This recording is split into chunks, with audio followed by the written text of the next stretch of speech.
And Aaron Collins is in Coutts, Alberta, where the standoff continues. Aaron, what's the situation at the blockade this evening? Well, Ian, the day started here with the RCMP insisting that this road to the U.S. border needed to be cleared today. Standing in their way, about 100 big rigs and their very determined drivers. Here since Saturday, determined to stay much longer. This blockade has been disrupting traffic and trade for days. Protesters here focused on overturning vaccine and mask mandates in Alberta. God gives us freedom, not the government. So we don't need to ask the government for freedom to walk around our country.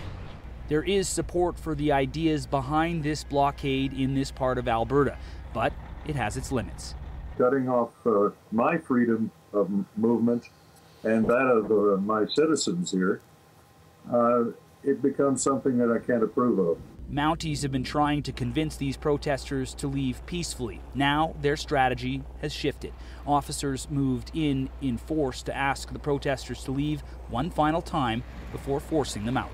Today, our members here on the ground made inroads to go and start to clear vehicles from the northbound lanes of the blockade. Initially, some success, but as some trucks drove off, even more drove in, breaching the RCMP barricade and setting back plans to clear this road.